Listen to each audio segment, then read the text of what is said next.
नमस्कार, आप देख रहे हैं डीपीके न्यूज़। आज हम सीकर ज़िले की जो लोसल नगर पालिका है, वहाँ पर पहुँचे हमारी टीम।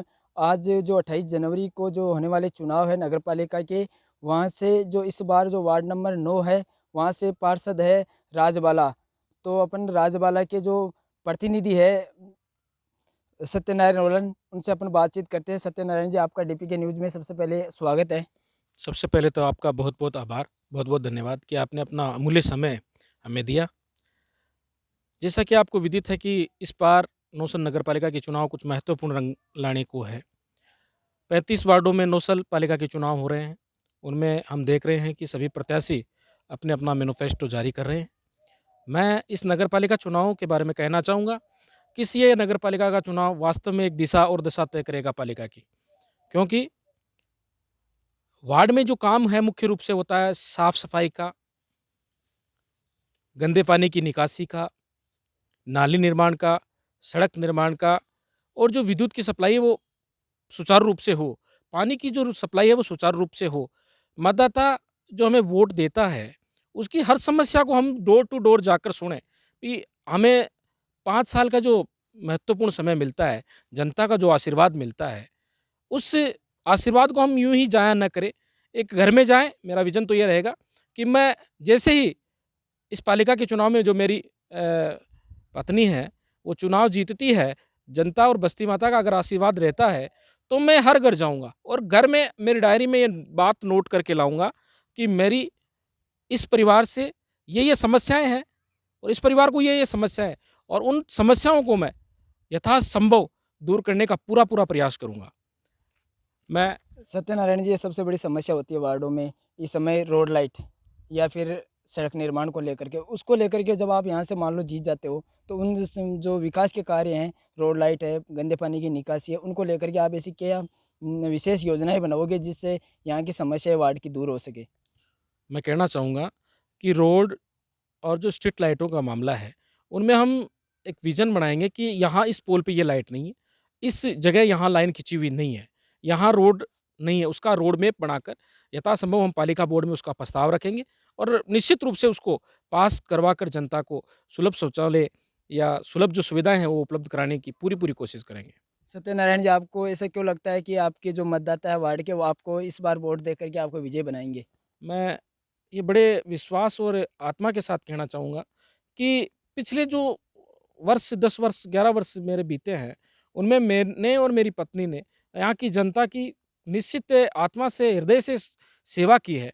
यहाँ के लोगों की हृदय तक इसकी आत्माओं को टच करने का कोशिश की है। या जो भी हमें कोई काम मेरी पत्नी को मुझे यहाँ की बस्ती माता ने सौंपा है, उसको हम शत प्रतिशत रूप से पूर्णतः और पूरा करने का पूरा-पूरा कोशिश की गई है। फिर भी कोई कमी रह गई है, तो उसको हम आने वाले समय में दूर करके एक सुंदर वार्ड का निर्माण करने का पूरा-पूरा प्रयास करेंगे। सत्यनारायण जी, इस समय आपको दोनों ही पार्टियों में क्या ऐसी कोई विकास की उम्मीद नज़र नहीं आई जिसके कारण से आप अब की बार निर्दलीय चुनाव में उतरे हो? मैं इस विषय पर कहना चाहूँगा कि हमारे जो मतदाता हैं वार्ड के, उन्होंने कहा कि इस बार आप निर्दलीय चुनाव लड़ो। तो उनके आशीर्वाद और सहयोग से मैंने निर्दलीय चुनाव लड़ने की जो योजना हमारी मैडम ने बनाई है और कोई कारण नहीं। आप मान लो वार्ड से इस समय आपकी महिला जो है वो पार्षद का चुनाव लड़ रही है, तो आप वार्ड की महिलाओं को लेकर के ऐसी क्या विशेष योजनाएँ लाओगे जो यहाँ की महिलाओं को पूर्णतः राज्य सरकार हो चाहे केंद्र सरकार की जो योजनाएँ आती है वो पूर्णतः लागू हो सके? देखो, मेरा वार्ड एक महिला वार्ड है, तो मैं यहाँ की जो मातृशक्ति है उनको कहना चाहूँगा कि आपका मान-सम्मान कभी झुकने नहीं दिया जाएगा। आपको जो जितने भी राइट हैं आपके, उन राइटों के बारे में अवगत कराया जाएगा कि आपके कौन-कौन से अधिकार हैं, जो सरकार के पास सुनिश्चित है, आपके पास सुनिश्चित है और हम क्या-क्या ऐसी योजनाएँ हैं, जो आपको उसका लाभ दिला सकते हैं। जैसे अभी एक ये बहुत बड़ी योजना चल रही है सुकन्या योजना, तो उसका हम डोर टू डोर जाकर सुकन्या के जो खाते हैं, वो खुलवाकर हम यहाँ की जो महिला शक्ति है, उसको मजबूत करेंगे। साथ ही आप अपनी बेटी, अपनी योजना, ये वाली योजना, ये जितनी भी बेटियों से संबंधित योजनाएँ स्कूलों में चल रही है, सरकारी विद्यालयों में चल रही है, उनको हम प्लेटफ़ॉर्म पर उतार कर एक नई दिशा और दशा देने का कार्य करेंगे। आप एक जो है कि राज्य सरकार या केंद्र सरकार उनसे अनेक प्रकार की योजनाएँ पहुँच पाती है। लेकिन वो योजनाएँ बिल्कुल धरातल पे लागू नहीं हो पाती। तो उन योजनाओं को लेकर के आप कहाँ कमी महसूस करोगे जहाँ पर वो योजनाएँ बिल्कुल लागू नहीं हो पाती? कहाँ कमी रह रही है उनकी? ये योजनाएँ सरकार इम्प्लीमेंट करती है।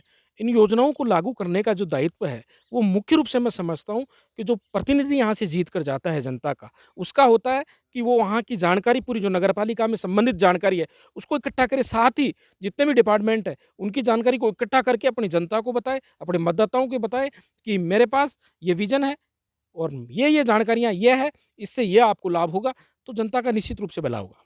नगर पालिका लोसल में एक सबसे बड़ी समस्या है पानी गंदे पानी की निकासी को लेकर के और वो अब आज से नहीं करीबन 20 वर्षों से पीछे से समस्या बनती हुई आ रही है। उस योजना में आप क्या कार्य करवाओगे कि यहाँ की जो आपका वार्ड है वहाँ से पानी पूर्णतः निकासी हो सके? मैं यहाँ के जो पालिका प्रशासन के अधिकारी हैं, उनसे मिलकर पूरे वार्ड के जो आस-पास के वार्ड हैं, उनका सर्वे करवाकर, उनका रोड मैप तैयार करवाकर एस्टीमेट बनवाएँगे कि सर इस पानी का निकासी का पूर्णतः स्थायी समाधान कैसे हो और फिर उसके अनुसार कार्य कराने का कार्य करेंगे। सत्यनारायण जी, आप अपनी जो वार्ड है उसकी समस्याओं को यहाँ पर अगर मान लो लोकल स्तर पर अगर समस्या समाधान नहीं हो पाता है, तो आप अपने मतदाताओं को कहाँ तक विश्वास दिलवाते हो कि आपकी समस्याओं का समाधान होगा? मैं मेरे वार्ड के मतदाताओं को मेरी पत्नी की ओर से ये कहना चाहूँगा कि आपकी जो मान-सम्मान अगर आपने आशीर्वाद दिया, तो आपका आशीर्वाद को मैं चाहे जिला मुख्यालय हो और चाहे राजस्थान सरकार के मुख्यालय हो, वहाँ तक लेकर जाऊँगा और आपके कार्यों को निश्चित रूप से करवा कर लाऊँगा। ये मैं बड़े विश्वास और आत्मा के साथ कहना चाहूँगा। कैमरामैन मोहम्मद वकील के साथ डीपीके न्यूज़ से धनसुख।